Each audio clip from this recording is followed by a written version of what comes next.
education and therefore for the second day. Because we believe that this topic is very timely and relevant, especially that this new law has been, just signed by President Duterte last March 11.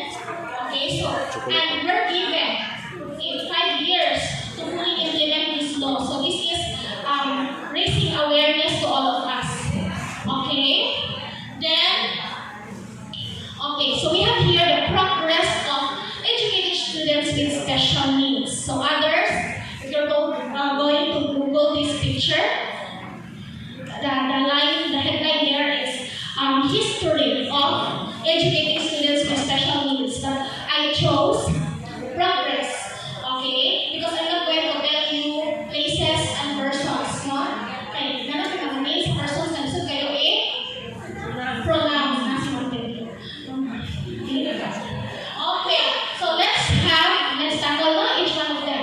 Exclusion, segregation, integration, inclusion. So what are these? Okay, I'm given exclusion. Okay, so with that picture, okay, we can really understand already what is exclusion.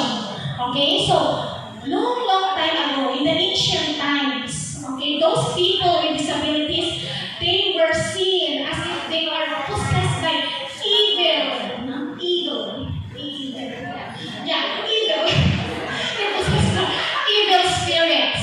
Okay, so kung you have someone with a disability in the family, so that's why they are excluded. Okay, and the school is only for those certain group called the normal group, or those students with typical development.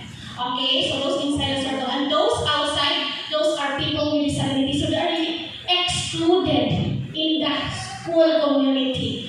And okay, what happened? People with disabilities, or we call them differently abled individuals, are out of school. Okay, that was in the ancient times. Kinaproses ko kayo, nalipid anak ng nani, mentally retarded, bago juga tayo. Mas worse pa gali, naproses sa demonyo na, no? But then, here comes in the 18th century, the time of the Enlightenment. Okay, they found out that as individuals, okay, we have human rights. Okay, so may mga tao kanina tawag disclose sa tao mo kadadali ka. Pila na 10 minutes na lang. Okay, segregation. Okay. So segregation, so as you can see in the picture, okay, there is already the establishment of a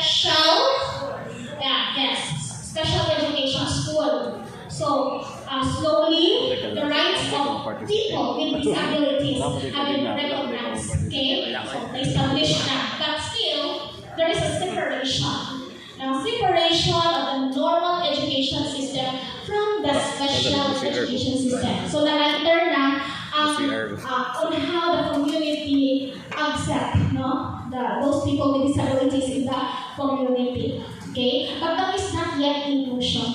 Okay, so segregation, then there's still progress on how to educate those pupils or students with special needs. Okay, so from segregation, there is what we call integration.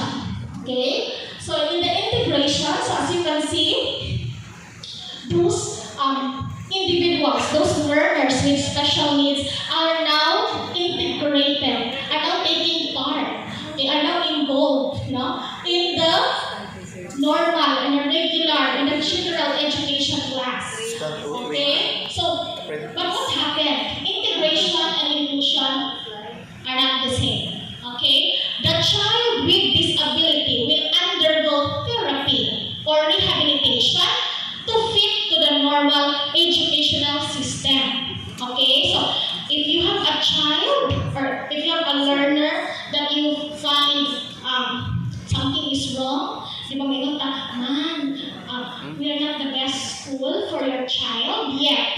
Okay, so maybe ma'am, you could i-refer na bang bata ko a special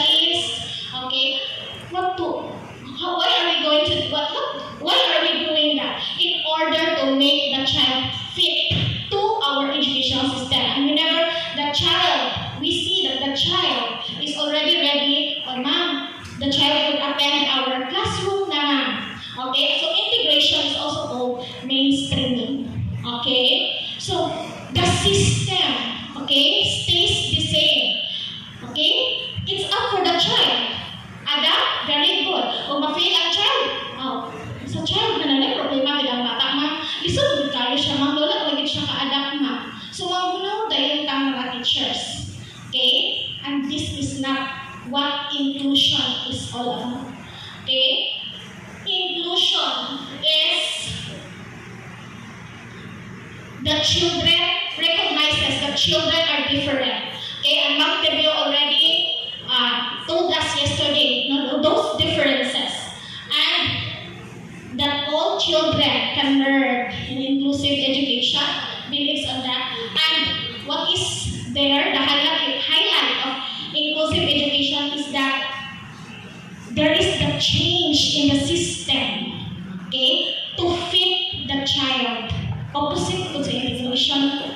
Okay, so what is being changed? There are a lot of things to change in inclusive education, from the school, from the teacher, from the building, even outside the school, the community. The inclusive education is also a concern of everyone, so governments and local governments and national government. Dako kayo work ang inclusive education. It's really a business for everyone. Okay? So there are a lot of things to change. Okay. So we will go now to the principles of inclusive education. So we have the principle of togetherness. Okay? So together in one classroom, all these children with and without disabilities are learning together in the same educational setting. Okay? So how are we going to admit them? Okay, there's process, of course. Okay? We're going to section them according to their age appropriateness, abilities. So there's a process in the admission. And it's not also that in one classroom, all the children with disabilities will gonna be there. No, those children with disabilities will be fairly distributed. Okay? So ingana siya, if ever time will come that we'll have someone, no, a student with a disability will gonna enroll here. Alright. So the second principle is the principle of equality.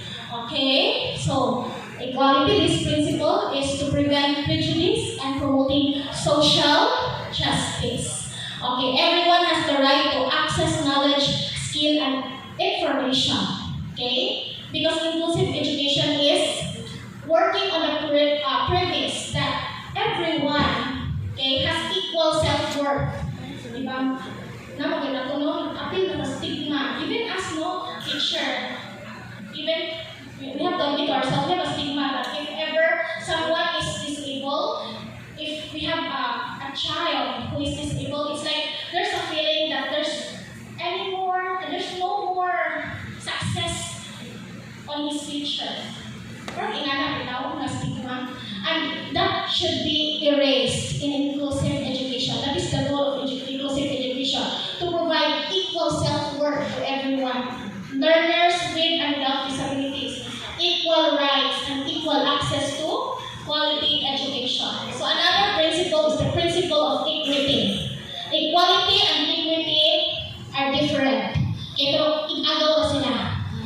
Okay, ayaw kagawa ka, in-agaw na sila. Okay, so which one shows equity? A or B?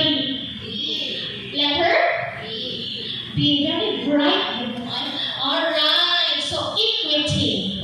Okay, so the other picture B is showing equity. Okay, the other one is equality. So in the principle of equity, it means, in the principles of equity, it means fairness. Okay, in order to address and support everybody's needs, so that everyone will be successful. Okay, so it's not enough for us to be equal na diay sa mga students, no? So, kung tagaan sila, talang laptop! Wow! Equal na ma'am! But then, is it equitable? Ha? Kita tayo kung laptop, tapos kaya internet connection sa ilang balay? O wala. Wala kasi yung kuryente. Okay, so there are really a lot of mga areas, no, that will be addressed in inclusive education. And that goal really is to find out the need of the child, give support so that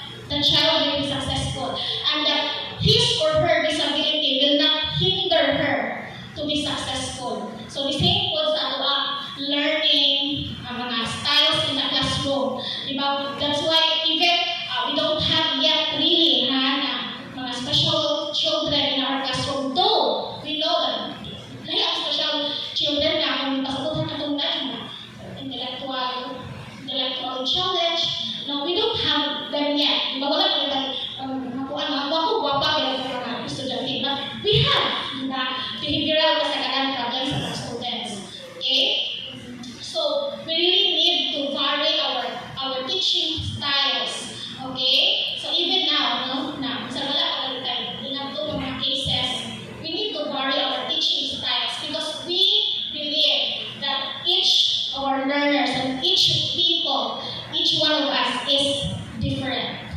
Okay, and that's the next principle of participation. Okay, inclusive education provides opportunities for the students with disabilities for active participation. Okay, for them to be fully participative members of the society on the goal of the inclusive education. Principles of acceptance and belongingness. Okay, so in inclusive education, all children progress irrespective of their disabilities. So when can we see there is social acceptance and belonging? For example, in a class, okay, a student with disability is enrolled, okay, not she's a class, she's a class, but then she has a separate teacher,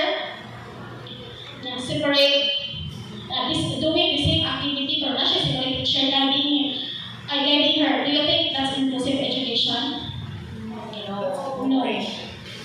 No. Okay, that's integration. Inclusion is really that student with disability is performing the same activity, following the regular classroom teacher, but of course, someone is there, a special education teacher is going to look out for the needs, but that special education teacher is not, the job is not mainly focused on the person with disability, but for everyone. Okay? Everyone's pupil, needs every learners in the classroom. So, for example, kung sa social belonging is kung may party, okay? Sometimes ito, makakita, ay, abi ko ani kay party, may sa mga guwapa, abi ko ani, pero ini mga una, wala kay abi dahil sa mga chika. Abi ko ka sa table. So, do you think that is social belongingness? Wala mo, natin baka integration, but you don't have the voice. Your voice is not being heard. So, dili din na sa social acceptance. So, social acceptance, you really have a voice, you really take part. Okay? And our learners also, when we have the children with disabilities, we can say that we are creating the classroom of social justice if those children with disability are also heard in our classroom. Okay? Then, we have the principle of individual differences. Okay? There are a lot of things we can tell about our differences: physical, mental, intellectual, physical, mental, emotional. They're different in the manner we feel, okay, or we throw our emotions. Okay? We are different in our opinions, in our attitudes. There are so many differences, but we're not going to look up on the differences. In inclusive education, we're looking onto what we can do. Okay? On the differences, so the differences will not become a difference. Okay? And then everyone will be successful. Okay? So exploring multiple identities. And each child is different and unique. Okay? So mag-test yun sa inclusive education, if this will be fully implemented, our understanding that understanding that everyone is unique and special. Okay, principle of change. Okay, so inclusive education tries to change the system of education to meet the requirement of the child and not about the change of the child to fit to the educational system. And the inclusive education, there are a lot of requirements to do this. Okay, so we have the system needs commitment and educational ministries to support. Okay, inclusive education needs time and money. Okay, inclusive education also needs support. Okay, it needs cultural change. It needs partnership.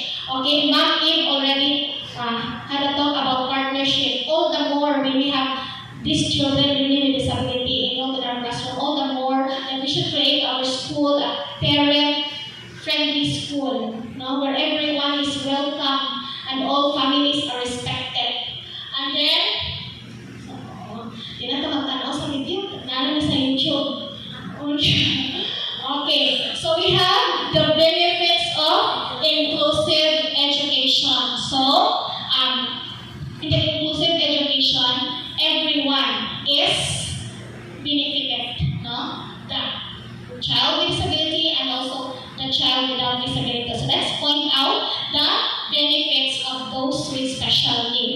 Okay. Family's vision of a typical life for their children can come true. Okay? So all parents, of course, wants to see their children live a regular life. Diba? Now that I am a parent, I fully understood that already. Charm. Okay. Then, children develop a positive understanding of themselves and others.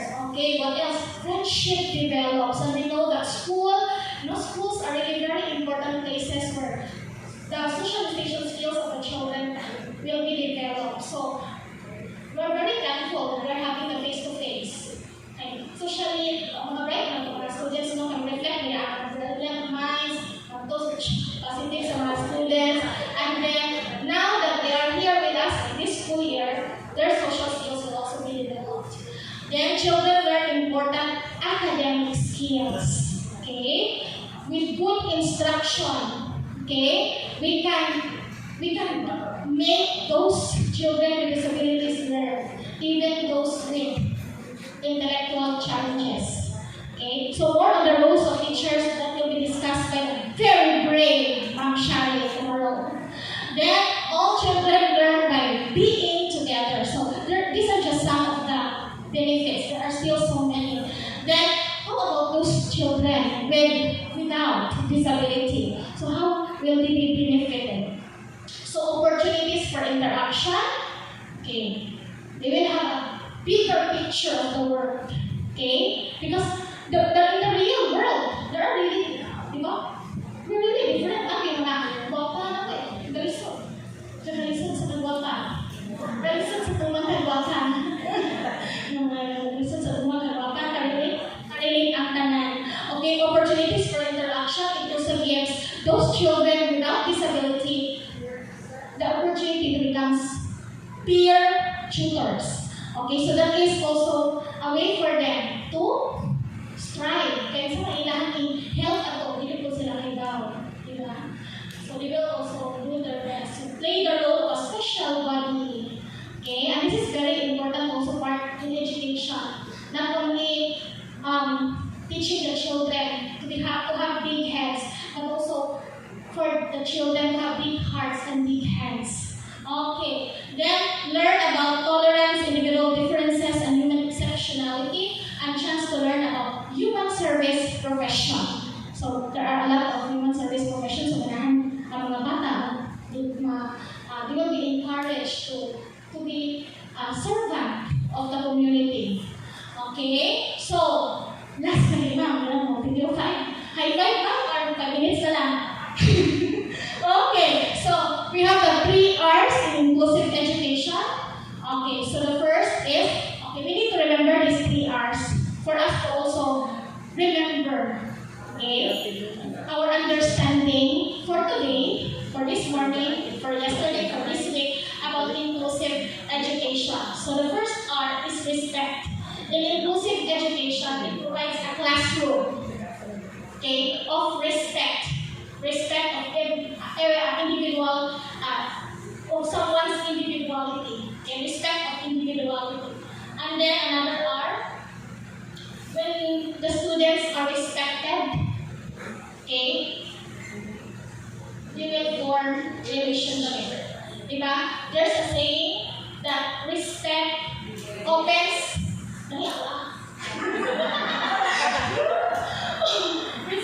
opens the door to relationship.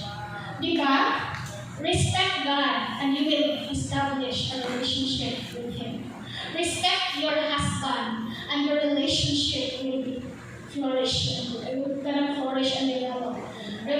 Respect your friend. Okay, respect someone and that someone will be your friend. Charles. Okay, and another R that we need to remember about inclusive education is that it's a responsibility of everyone. Okay? Inclusive education is facilitated through a culture of collaboration. So it's everyone's responsibility. And together, we can do great things. Okay? And We can do great things for the best benefit of our students and to the greater glory of God. Thank you so much, and